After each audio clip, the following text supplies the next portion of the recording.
নমস্কার বন্ধুরা, আজ এসে গেছি আরও একটা নতুন ভিডিও নিয়ে। আমি সূর্য। আর আজকে আমি যে কালারটা ব্যবহার করেছি সেটা এই ব্র্যান্ডের কালার, আপনারা দেখে নিন। আর যে তুলিগুলো ব্যবহার করেছি সেগুলো হচ্ছে 3 জ মানে 3/4 আর 10 নম্বরের রাউন্ড ব্রাশ, ঠিক আছে। আর আজকে একটা জর্জেট কাপড়ের ওপর কাজ করব। তো দেখুন কাজ করার সময় আমি কি করি, আমার বোতলের যে ক্যাপগুলো আছে সেই ক্যাপের মধ্যে দুটো কালার ঢেলে নিই একসাথে, ঠিক আছে। একসাথেও কাজ করা যায়, আবার আলাদা আলাদা করেও আপনারা ডবল শেডেও কাজ করতে পারেন। আগে হোয়াইটের কাজ কমপ্লিট করে তারপর ইয়েলোর কাজ কমপ্লিট করতে পারেন, বা তাড়াহুড়ো থাকলে আপনারা একসাথেও দুটো কালারকে কাজ করতে পারেন। কিভাবে করবেন সেটা নেক্সটে আমি আস্তে আস্তে আমার টিউটোরিয়াল ভিডিওর মধ্যে আমি দেখাবো আপনাদের। এখন দেখুন কাজটা কিভাবে করতে হয়। আজকে একটা জর্জেট কাপড়ের ওপর কাজ করব। আপনারা অনেকেই জর্জেট কাপড়ের ওপর কাজ করেন, তো আপনাদের যে অসুবিধাগুলো সম্মুখীন হতে হয় সেগুলো আজকে নিয়ে আমি কথা বলবো কাজের ফাঁকে। জর্জেট কাপড়ে কাজ করতে গেলে যদি লাইট কালার হয় তাহলে তো কোনো সমস্যা নেই, কিন্তু যদি এরকম ডার্ক কালার হয়, ব্ল্যাক, বেগুনি বা আদার্স যে কোনো ডার্ক কালারের ওপর যদি কোনো কাপড় হয়, তো সেক্ষেত্রে কাজ করার পর কালারগুলো আস্তে আস্তে ডেপথে ঢুকে যায়, মানে কাপড়ের মধ্যে ঢুকে যায়। তার ফলে গ্ল্যামার জিনিসটা নষ্ট হয়ে যায়, রঙের যে উজ্জ্বল ভাবটা, কাজের যে চকচকে ভাবটা সেটা চলে যায়। কাপড়ের ভেতরেই রঙগুলো আস্তে আস্তে সোক করে নেয়, তার ফলে কালো কালো কালো দেখতে লাগে। তো সেই সমস্যাটা থেকে ওভারকাম করবেন কী করে, এই কাজের মধ্যে আমি দেখাতে থাকবো। দেখুন, যখনই আপনারা জর্জেট কাপড় মানে ডার্ক কালারের ওপর কাজ করবেন, জর্জেটের যে কোনো ডার্ক কালারের ওপর কাজ করবেন, আপনাদের যে জিনিসটা মাথায় রাখতে হবে বিশেষত, সেটা হচ্ছে আপনাদের হোয়াইট কালারটাকে ম্যাক্সিমাম ইউজ করতে হবে। মানে জর্জেট কাপড়ের ওপর কাজ করতে গেলে আপনাদের হোয়াইট কালারটা ম্যাক্সিমাম জায়গাতেই ইউজ করতে হবে, কারণ হোয়াইট কালারটাই আপনার পুরো কাজটাকে খুলিয়ে তুলবে। যতটা হোয়াইটের ব্যবহার করতে পারবেন ততটাই কাজটা জলজলে হবে, মানে চোখে লাগবে কাজটা, ঠিক আছে। আর যখনই হোয়াইট কালারটা ব্যবহার করবেন না, ডাইরেক্ট কালার দিয়ে কাজ করবেন, যতক্ষণ কাঁচা থাকবে কাজটা চকচক করবে, দেখতে ভালো লাগবে। কিন্তু যেই শুকিয়ে যাবে সঙ্গে সঙ্গে ওটা ডার্ক হয়ে গিয়ে ভেতরে ঢুকে যাবে ডেপথে। তো দেখুন, আমি প্রথমে বাই কালার একসাথে নিয়ে কাজ করেছি, দুটো পাতা, যেটা ফুলের পাপড়ি যেটাকে বলে, দুটোতে আমি ডার্ক একসাথে দুটো কালার বাই কালার নিয়ে কাজ করেছি, সাদা আর হলুদ নিয়ে। আর এখন যেটা কাজ করছি, সাদাটাকে আগে চাপিয়ে নিচ্ছি। তো এই টেকনিকটা আপনারা দেখে রাখুন, যখনই আপনারা কাজ করবেন জর্জেটের কাপড়ের ওপর, জর্জেট কাপড়ের ওপর ডার্ক কালারের ওপরে, ডিপ কালারের ওপরে, সঙ্গে সঙ্গে আপনারা এই জিনিসগুলো খেয়াল রাখবেন যে সাদাটা দিয়ে দেখুন ফুলটাকে আগে আমি বানিয়ে নিচ্ছি। সাদা দিয়ে ফুলটা বানিয়ে নিলে কি হবে আগে, তাহলে কালারটা ডেপথে যাবে না, ঠিক আছে। জর্জেট কাপড়ে যখনই কাজ করবেন সাদার ব্যবহারটা আপনাদের অতি অবশ্যই করতে হবে। সাদার ব্যবহার করলে তাহলে কাজটা জলে উজ্জ্বল হয়ে ওপরে ফুটে থাকবে, জিনিসটা চোখে লাগবে কাজটা। আর নাহলেই কাজটা আস্তে আস্তে ভেতরে চলে যাবে, যত শুকোতে থাকবে কাপড়ের সাথে কালারটা সোপ করে নেবে, তখন কালচে কালচের মতো হয়ে যাবে, কাজটা দেখতে অতটা ভালো লাগবে না। দেখুন, হোয়াইট কালার দিয়ে আমি ফ্লাওয়ারটাকে কমপ্লিট করে নিলাম। এবার আমি শেডিং করে দেবো ইয়েলো কালার দিয়ে। দেখুন, ব্রাশের একটা সাইডে ইয়েলো কালারটাকে নেবেন এইভাবে, একটা কোণে, ঠিক আছে। এগুলো সঠিক টিউটোরিয়াল আমি একটার পর একটা আমার চ্যানেলে দেবো ভবিষ্যতে, আপনারা সাথে থাকবেন, অতি অবশ্যই পাবেন একটা একটা করে ভিডিও। দেখুন, জাস্ট খালি আমি কালারটাকে নিয়ে শেডিংটা করে দিচ্ছি একটা সাইডে, তাতেই ফুলটা আস্তে আস্তে ফুটে উঠছে, সুন্দর দেখতে লাগে। দেখুন, এইখানেই ধরুন আমি যদি এই ফুলটাকে হলুদ আর লালের মধ্যে করতে চাইতাম, তখন কি করতে হতো, এই সাদা কালারটাকে আগে আমায় নিচে মেরে নিতে হতো, তার উপর দিয়ে হলুদ কালার মেরে তারপর লালের শেডিং করতে হতো, বা লাল কালারটাকে মেরে ইয়েলো শেডিং করতে হতো। সাদা কালারটা মাস্ট, নিচে সাদা কালারটাকে আপনাকে ব্যাকগ্রাউন্ডে দিতেই হবে, নাহলে কাজটা ভালো লাগবে না। হ্যাঁ, এখন যদি এই কাপড়ের চেয়েও ডার্ক কালারে আপনি কিছু কাজ করেন, ধরুন এর ওপর আমি ব্ল্যাকে কাজ করব, যেহেতু এর চেয়ে ব্ল্যাকটা আরও ডার্ক, সেই ক্ষেত্রে আমাকে সাদার ইউজের দরকার নেই, সেখানে আমি ডাইরেক্ট ব্ল্যাক দিয়ে কাজ করতে পারবো। কিন্তু যখনই আমি এখানে ব্লু টাচ করতে যাব, ধরুন ব্লুর কাজ করব বা গ্রিনের কাজ করব, তখন আমি যদি এখানে গ্রিন বা ব্লু যদি ডাইরেক্ট মেরে দিই, যতক্ষণ কাঁচা থাকবে ততক্ষণ কালারটা দেখতে ভালো লাগবে, কিন্তু যেই শুকিয়ে যাবে গ্রিন বলুন ব্লু বলুন সবটাই ব্ল্যাক হয়ে যাবে এই কাপড়ের ওপরে। তখন গ্রিন বা ব্লু আলাদা করে আর চেনা যাবে না। তাই হোয়াইটটাকে আপনাকে টাচ করতে হবে। হোয়াইটের ওপরে যখন আপনি গ্রিন বা ব্লু মারবেন তখন সেই কালারটা ফুটে থাকবে, শুকিয়ে যাওয়ার পরেও গ্রিন আর ব্লুই থেকে যাবে, তখন সেই কালারটা আর আপনার ব্ল্যাক হবে না। তো এই ডিজাইনের মধ্যে আমি পাতাটা মারবো, তখন আপনাদের দেখাবো যে কীভাবে পাতাগুলোকে মারতে হয় ডার্ক কালারের ওপরে। এই ডিজাইনের মধ্যেই আমি মারবো, আপনারা সাথে থাকুন, দেখতে থাকুন, ডিজাইনটা কমপ্লিট করব আস্তে আস্তে।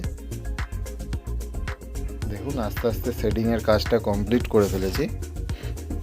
তো এইভাবেই হোয়াইট কালারটাকে ব্যবহার করে ফ্লাওয়ার বলুন, পাতা বলুন, সব কিছু করতে হবে একে একে। এবার মাঝখানটা একটুখানি ডার্ক কালার দিয়ে সেট করে দেবো, যাতে ফ্লাওয়ারটা আরও দেখতে ভালো লাগে। ফ্লাওয়ারের যে মাঝখানে গ্যাপটা দেখতে পাচ্ছেন ওখানটা একটু ডার্ক কালার দিয়ে সেট করে দেবো। এখানটা সাদা ব্যবহার করবো না, এখানটা জাস্ট ইয়েলো কালার দিয়ে একটুখানি ডার্ক কালার দিয়ে সেট করে দেবো।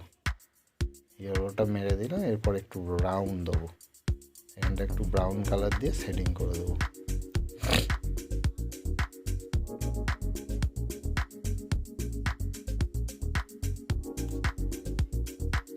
এরপর এখানটা ব্রাউন কালার দেবো একটুখানি হালকা, এটা হোয়াইটটা মেরে দিলাম, ব্রাউন কালার দিয়ে দেখুন ওই সেমভাবে ওখানটা একটু শেডিং করে দেওয়া, জাস্ট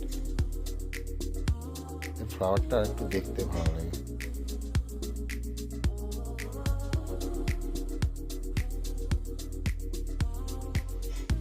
ঠিক আছে, এইভাবে ব্রাউন কালার দিয়ে একটু শেডিং করে দিলাম। এবার পুরো ফ্লাওয়ারটাকে আমি একবারে কমপ্লিট করে নিলাম, কারণ একে একে দেখাতে থাকলে প্রতি কটা ফ্লাওয়ারকে ভিডিওটা অনেক লম্বা হয়ে যেত, তখন আপনাদের দেখার ইন্টারেস্টটা হারিয়ে যেত। তাই আস্তে আস্তে আমি একটা একটা করে ফুল না দেখিয়ে দুটো ফুলকে দেখালাম কিভাবে করলাম, করে বাকি ফুলগুলো কমপ্লিট করে আবার চলে এলাম ফিরে। দেখুন ব্রাউন কালার দিয়ে এইভাবে জাস্ট একটা শেডিং করে দেওয়া মাঝখানে, যাতে ফুলটা একটু দেখতে ভালো লাগে। জর্জেট কালারে হোয়াইট কালারটাকে ব্যবহার আপনাদের অতি অবশ্যই করতে হবে। হ্যাঁ, তবে করার পর কাজটা শুকিয়ে যাওয়ার পর এই যে রঙগুলো আছে, রঙগুলো হার্ড হয়ে যাবে। তো এই নিয়ে চিন্তা করার কোনো ব্যাপার না, কারণ ফেব্রিক কালার একটু হার্ড হয়ে যায় বন্ধুরা, ঠিক আছে। ফেব্রিক কালার আপনারা যখনই কাজ করবেন শুকোবার পর হার্ড হবেই। আর এই যে চেনটাকে দেখছেন, এই চেনটাকে আপনারা বড়ও করতে পারবেন। এই চেনটাকে যতটা চাইবেন আপনারা বড় করতে পারবেন। এখানে আমি 5টা ফুলের কাজ করেছি, আপনারা চাইলে আরও ফুল বাড়িয়ে এটাকে বড় করে দিতে পারবেন। এবার আমরা কি করব, এটাতে ডালের কাজটা কমপ্লিট করব। এর যে ফ্লাওয়ারের ডালগুলো আছে এই ডালের কাজটা কমপ্লিট করব। এখানে আমি ফ্ল্যাট ব্রাশে স্ট্রেট লাইনের এফেক্টে কাজটা করব, স্ট্রেট লাইন, ঠিক আছে। ফ্ল্যাট ব্রাশে দুভাবে কাজ হয়, একটা স্ট্রেট লাইন আর একটা যেটা চওড়া, যেটা ফ্ল্যাট দিকটা, ওই দিক দিয়ে আর একটা কাজ হয়। তো এইগুলোর ওপরও টিউটোরিয়াল আমি দেবো। ফ্ল্যাট ব্রাশে প্রপার ফ্রি হ্যান্ডে কাজ করতে গেলে ফ্ল্যাট ব্রাশে আপনাদের প্রপার যা যা টেকনিকগুলো ব্যবহার করতে হবে, যে টেকনিকগুলো আপনাদের কাজে লাগবে, তার উপর টিউটোরিয়াল ভিডিও আমি নিয়ে আসবো আমার চ্যানেলে। আপনারা সাথে থাকুন, একটা একটা করে সব ভিডিও আপনারা পেয়ে যাবেন এই চ্যানেল থেকেই। আপনাদের ফেব্রিক যে কাজ করতে গেলে যত রকম সমস্যা হয়, আপনাদের যত রকম সমস্যার সম্মুখীন হতে হয়, সব কিছুর উত্তরও আমার চ্যানেলে পেয়ে যাবেন। আর সব রকম কাজের যত রকম শর্টকাট টেকনিক আছে সেগুলোও আপনারা এখানে পেয়ে যাবেন। তো দেখুন ফ্ল্যাট ব্রাশ দিয়ে স্ট্রেট লাইনের কাজটা আমি কমপ্লিট করছি, যে ডালের কাজগুলো। এটা পয়েন্টেড ব্রাশ দিয়েও হয় বন্ধুরা, এটা আপনারা 1 নম্বর কি 0 কি 2 নম্বর ব্রাশ দিয়েও আপনারা করতে পারেন। কিন্তু যেহেতু এটা জর্জেট কাপড়, এখানে আপনারা যখনই 2 নম্বর বা 1 নম্বর ব্রাশ দিয়ে আপনারা করতে যাবেন, তখন এই কাজটা অনেকক্ষণ সময় লাগবে, কারণ একটুখানি মারবেন রঙটা শেষ হয়ে যাবে। এই রাউন্ডেড ব্রাশে, পয়েন্ট ব্রাশে কাজটা একটুখানি যেই করবেন কালারটা শেষ হয়ে যাবে, তারপরে আবার আপনাদের কালার নিতে হবে। এরকম এক স্ট্রোকে আপনারা ফিনিশ করতে পারবেন না। এখানে আপনাদের দেখুন একটা স্ট্রোকে ফিনিশ হয়ে গেছে। এবার যেটা আমি তখন বলছিলাম পাতা, এবার পাতাটা মারবো। দেখুন প্রথমে আমি কি করব, হোয়াইট কালার দিয়ে পাতাটাকে পুরো কমপ্লিট করব। পাতার যে কাজটা আছে সেটা পুরো কমপ্লিট করব।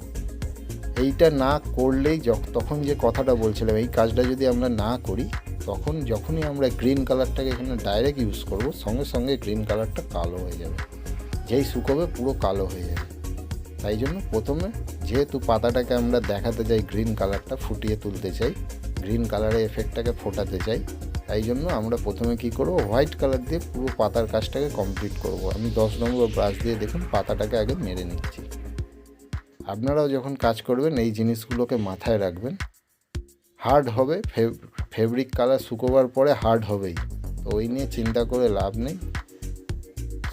কিন্তু কটন কাপড় হলে, কটন কাপড় বা সিল্কের কাপড় হলে আপনারা সেই ক্ষেত্রে লাইট কালারের উপর যদি আপনারা কাজ করেন, সেই ক্ষেত্রে আপনারা লিকুইড কালার দিয়ে কাজ করে কম হার্ড বানাতে পারেন, মানে যে কড়কড়ে ভাবটা সেটা কম বা বেশি করতে পারেন পাতলা রং ব্যবহার করে বা মোটা রং ব্যবহার করে।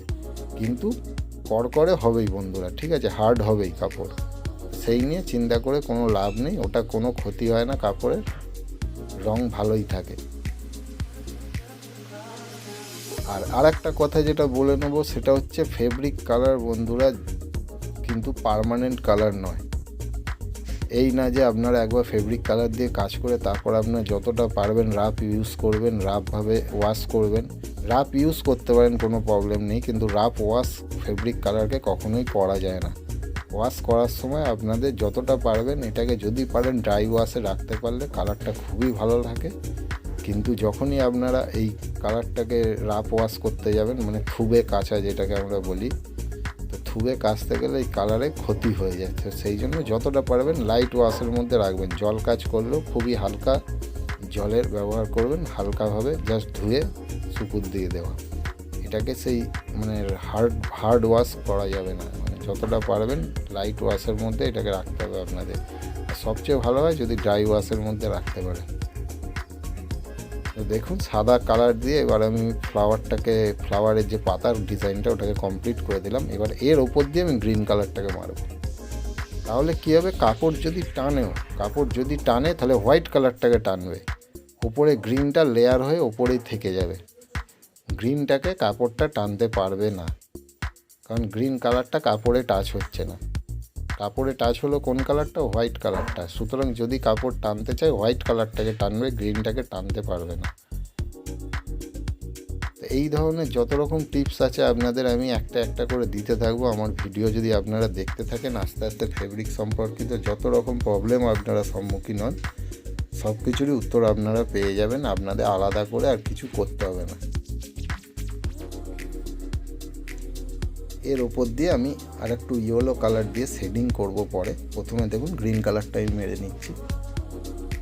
আমার ভিডিওগুলো যদি ভালো লাগে আপনাদের বন্ধুরা, তাহলে অতি অবশ্যই লাইক আর শেয়ারটা করবেন, কারণ শেয়ার করলে আপনাদের আরও বন্ধুদের কাছে পৌঁছে যাবে। তারাও এই ধরনের কাজগুলো দেখে তারা বাড়িতে প্র্যাকটিস করে তারাও শিখতে পারবে। আর আমার চ্যানেলটা খোলার মেন কারণই হচ্ছে লোককে ফেব্রিকের কাজের সম্পর্কে হেল্প করা। ফেব্রিকের কাজের যত রকম হেল্প হয় আমার দিক থেকে আমি করব। আপনাদের যতটা হবে হেল্প আমার দিক থেকে আমি করব।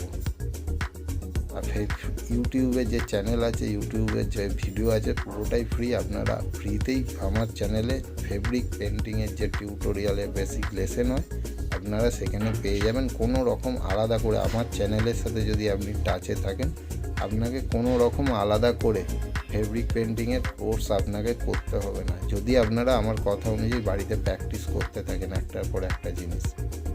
আমি যখন টিউটোরিয়াল ভিডিওগুলো দেবো আপনারা যদি সেগুলো বাড়িতে প্র্যাকটিস করেন, আপনাকে আলাদা করে কোনো কোর্স করতে হবে না, এইটুকু আমি বলে দিচ্ছি।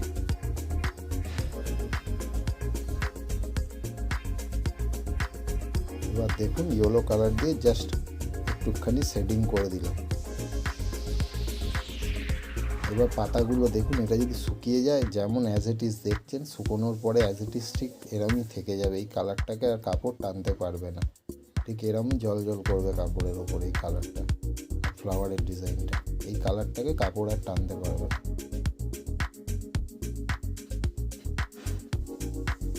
হ্যাঁ, যেটা বলছিলাম বন্ধুরা, আমার ভিডিও যদি আপনাদের ভালো লাগে তাহলে অতি অবশ্যই লাইক আর শেয়ার করবেন। আর আপনাদের যাবতীয় যেটা বিষয় আপনারা জানতে চান বা ভিডিওতেও যদি আপনাদের কোনো প্রশ্ন থাকে আপনারা সেটা কমেন্ট সেকশানে বলবেন ভিডিওতে, তাহলে আমি সেটার উত্তর দেওয়ার চেষ্টা করব। আর আপনারা যদি কোনো বিষয় ভিডিও চান যা এই বিষয়টা নিয়ে আমার জানার আছে, তাহলে সেটাও কমেন্ট সেকশানে জানাবেন। আমি অতি অবশ্যই নেক্সট ভিডিওতে সেটা সম্পর্কে বলার চেষ্টা করব।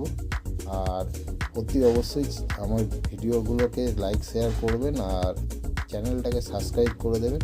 আর সাবস্ক্রাইব করার পর বেল নোটিফিকেশান বাটনটাকে অন করে ওটাকে অল নোটিফিকেশানে সেট করে দেবেন, ঠিক আছে? কারণ যদি ওইটা না করেন তাহলে সাবস্ক্রাইব করলেও আমার ভিডিওর নোটিফিকেশান আপনার কাছে পৌঁছবে না।